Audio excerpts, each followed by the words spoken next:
Hello جی، السلام علیکم۔ کیسے ہیں آپ سب؟ امید کرتی ہوں کہ آپ سب ٹھیک ہوں گے اور الحمدللہ میں بھی بالکل ٹھیک ہوں۔ جیسا کہ آپ سب جانتے ہیں، ہم بابرکت مہینے میں داخل ہو چکے ہیں، یعنی ہم ربیع الاول کے مہینے میں داخل ہو چکے ہیں۔ آپ سب جانتے ہیں کہ یہ وہ مہینہ ہے جس میں ہمارے پیارے نبی کریم صلی اللہ علیہ وسلم کی ولادت بھی ہوئی اور نبی کریم صلی اللہ علیہ وسلم کی وفات بھی ہوئی۔ ربیع الاول کی خاص عبادت صرف اور صرف یہی ہے کہ ہم سب کثرت سے درود پاک پڑھیں۔ آپ درود شریف بھی پڑھ سکتے ہیں اور آپ چھوٹا درود بھی پڑھ سکتے ہیں۔ جو آپ آسانی سے پڑھ سکتے ہیں آپ وہ پڑھیں اور کثرت کے ساتھ پڑھیں۔ دل سے درود پاک کی کثرت کریں اور 12 ربیع الاول کو کس طرح منائیں۔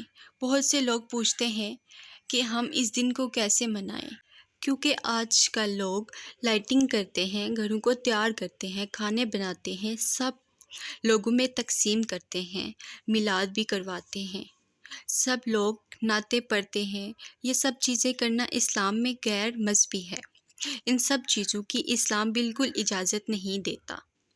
آپ اپنے بچوں کو اگر یہ بتائیں کہ 12 ربیع الاول کو نبی کریم صلی اللہ علیہ وسلم کی ولادت بھی ہوئی اور ان کی وفات بھی ہوئی، آپ اپنے بچوں کے ساتھ بیٹھیں اور انہیں یہ سب بتائیں۔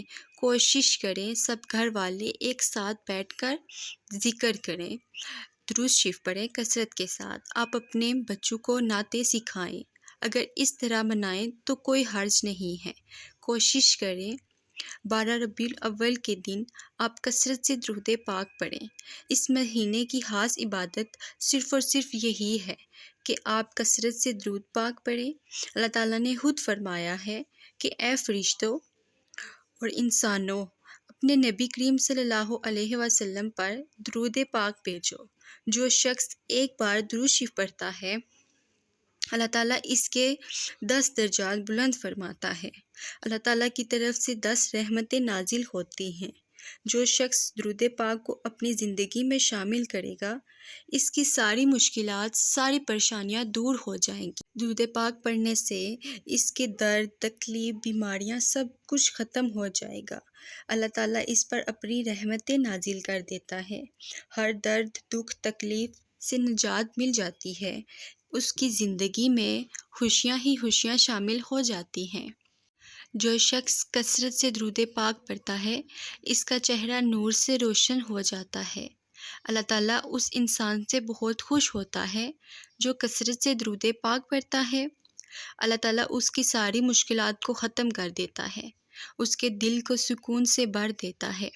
آپ درود پاک پڑھنا جتنا ہو سکے آپ پڑھیں، آپ پڑھتے رہیں اور 12 ربیع الاول والے دن وہ درود پاک نبی کریم صلی اللہ علیہ وسلم کی بارگاہ میں پیش کریں اور پھر آپ دیکھیں کہ آپ کی دعائیں کیسے قبول ہوتی ہیں۔ اللہ پاک ہم سب کی دعاؤں کو قبول فرمائے اور ہم سب کے گناہوں کو معاف فرمائے۔